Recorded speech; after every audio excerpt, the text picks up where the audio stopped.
मित्रों, ये तो आप सभी जानते ही हैं कि भीष्म देव शांतनु की प्रथम पत्नी गंगा से उत्पन्न हुए थे और शांतनु महाराज ने अपनी पत्नी गंगा से भीष्म देव के प्राणों की रक्षा की थी और स्वयं ही उनका पालन पोषण किया। आज की कड़ी में हम बात करेंगे कि भीष्म पितामह और भगवान परशुराम के मध्य भीषण युद्ध क्यों हुआ।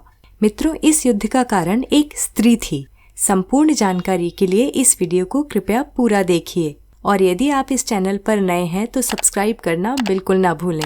नमस्कार दर्शकों, वाइब्स ऑफ स्पिरिचुअल वर्ल्ड में आपका स्वागत है। भीष्म देव के जन्म के वर्षों पश्चात राजा शांतनु एक बार वन में भ्रमण कर रहे थे। वहां उन्होंने सत्यवती को देखा और वे सत्यवती पर मोहित हो उठे। सत्यवती कुरु के वंशज उपरिचरा वसु की पुत्री थी, परंतु इनका पालन पोषण एक मछुआरे द्वारा किया गया। सत्यवती पर मोहित होने के बाद जब राजा शांतनु सत्यवती के पिता से विवाह की बात करने गए तो उनके पिता ने कहा कि मैं अपनी पुत्री का विवाह आपके साथ नहीं कर सकता। शांतनु ने आश्चर्य से पूछा कि आप एक राजा के साथ अपनी पुत्री का विवाह करने के लिए सहमत नहीं हैं, इसका क्या कारण है? तब मछुआरे ने उत्तर दिया कि राजन, आपका पहले से ही एक पुत्र है। यदि मैं अपनी पुत्री का विवाह आपके साथ कर देता हूँ तो उससे जो संतान उत्पन्न होगी उसे राजपाट नहीं प्राप्त होगा। राज्य के सिंहासन के उत्तराधिकारी भीष्म हैं। सत्यवती से उत्पन्न पुत्रों को केवल भीष्म देव की सेवा का ही भाग प्राप्त होगा। मैं अपनी पुत्री की संतानों के लिए ऐसे जीवन की अपेक्षा नहीं कर सकता। इससे बेहतर तो यही है कि सत्यवती का विवाह किसी साधारण व्यक्ति से हो। वे साधारण जीवन ही व्यतीत करेंगे परंतु किसी पर आश्रित नहीं रहेंगे। यह सुनकर शांतनु महाराज ने निराश होकर कहा कि मैं आपके निर्णय का सम्मान करता हूँ और वहां से प्रस्थान कर गए। जब भीष्म देव को इस बात का ज्ञात हुआ तो वो स्वयं अपने पिता के विवाह का प्रस्ताव लेकर मछुआरे के पास पहुँचे। मछुआरे ने प्रस्ताव को स्वीकार न करने का कारण बताया। तब भीष्म देव ने कहा, मैं आपको वचन देता हूँ कि मैं कभी राजा का पद ग्रहण नहीं करूँगा। तब मछुआरे ने कहा कि मुझे आपके वचन पर विश्वास है। आप एक महान व्यक्तित्व हैं और यह प्रत्येक व्यक्ति जानता है, परंतु जब भविष्य में आपकी संतान होगी तो राजा का पद उन्हें प्राप्त होगा।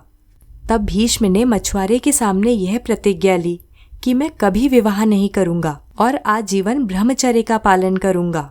और मित्रों, अब मछुआरे के पास सत्यवती का विवाह शांतनु महाराज से न करने का कोई कारण नहीं था और इस प्रकार शांतनु एवं सत्यवती का विवाह हुआ। परंतु जब बाद में शांतनु महाराज को भीष्म देव की प्रतिज्ञा का ज्ञात हुआ तब उन्होंने यह कहते हुए भीष्म देव को इच्छा मृत्यु का वरदान दिया कि जिस आयु में, जिस समय और जिस स्थान पर तुम देह त्यागने का निश्चय करोगे ठीक वैसे ही तुम्हें मृत्यु प्राप्त होगी।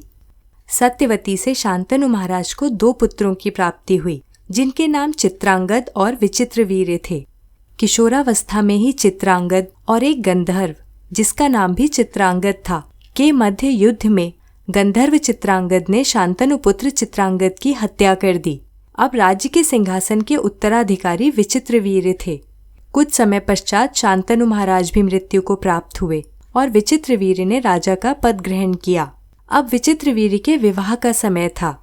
विचित्रवीर्य काशी नरेश की 3 पुत्रियों अम्बा, अंबिका और अंबालिका से विवाह करना चाहते थे और उन्होंने यह प्रस्ताव लेकर भीष्म देव को काशी नरेश के पास भेजा।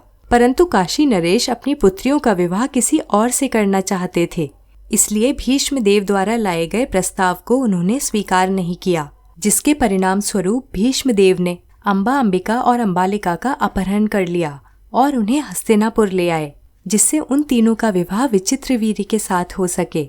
हस्तिनापुर आने के पश्चात अंबिका और अंबालिका विचित्रवीर्य से विवाह करने के लिए सहमत हो गईं, परंतु अंबा ने विवाह से मना कर दिया। दोस्तों, अंबा ने ऐसा क्यों किया इसकी चर्चा हम वीडियो के अंत में करेंगे। विचित्रवीर्य का विवाह अंबिका और अंबालिका के साथ होने के कुछ समय पश्चात ही विचित्रवीर्य की मृत्यु हो गई और अब तक उन्हें कोई संतान नहीं थी। शांतनु महाराज, चित्रांगद, विचित्रवीर्य सभी की मृत्यु के पश्चात अब हस्तिनापुर के सिंहासन का कोई उत्तराधिकारी नहीं था और भीष्म देव ने ब्रह्मचर्य की प्रतिज्ञा ली थी। इस स्थिति में सत्यवती चिंतित हो उठी कि बिना राजा के उनके राज्य का क्या भविष्य होगा। मित्रों, शांतनु का वंश आगे बढ़ाने में व्यासदेव की बहुत बड़ी भूमिका थी। हस्तिनापुर को किस प्रकार सिंहासन का उत्तराधिकारी प्राप्त हुआ इसकी विस्तार में चर्चा हम अगले वीडियो में करेंगे। अभी हम बात करते हैं कि अम्बा ने क्यों विचित्रवीर्य से विवाह करने से मना कर दिया था।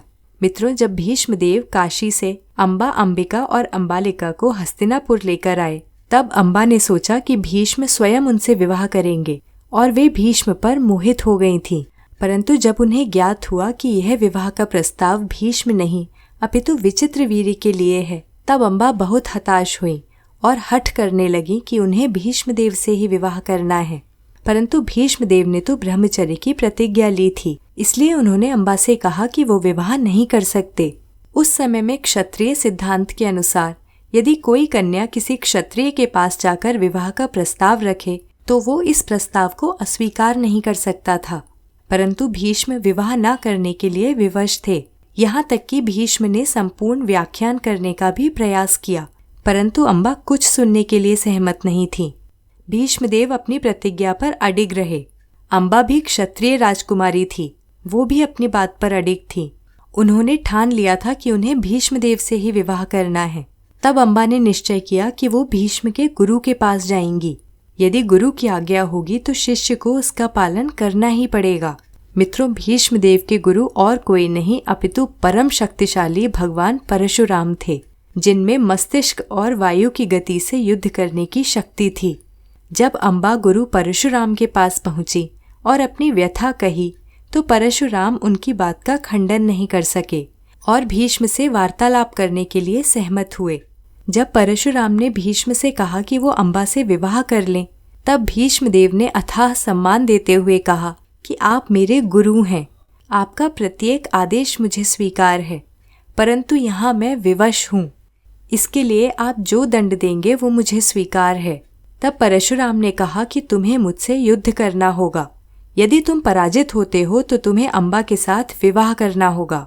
भीष्मदेव इस बात पर सहमत हुए और फिर भीष्मदेव और उनके गुरु परशुराम के मध्य महाप्रलयंकारी युद्ध हुआ और इस युद्ध में भीष्मदेव की विजय हुई, जो कि स्वाभाविक था, क्योंकि स्वयं भगवान भी जानते थे कि भीष्म जैसे महान व्यक्ति अपनी प्रतिज्ञा को भंग नहीं कर सकते।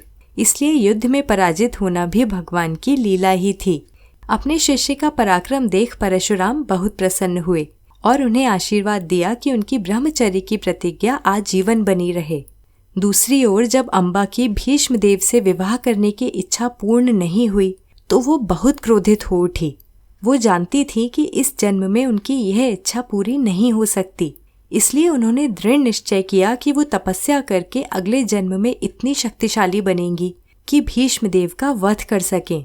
और दर्शकों, इस हठ के कारण अम्बा ने बहुत भीषण तपस्या की, जिसके परिणाम स्वरूप अम्बा ने अगले जन्म में शिखंडी के रूप में जन्म लिया, जो द्रुपद के पुत्र थे। शिखंडी द्वारा ही महाभारत में भीष्म पितामह का वध किया गया। तो दर्शकों, आपको हमारी आज की जानकारी क्यों हुआ भीष्म पितामह और परशुराम के बीच युद्ध कैसी लगी, कमेंट बॉक्स में लिखकर हमें बताएं और इस वीडियो को लाइक करें और अधिक से अधिक शेयर करें। इसी के साथ हम आपसे विदा लेंगे। धन्यवाद। नमस्कार।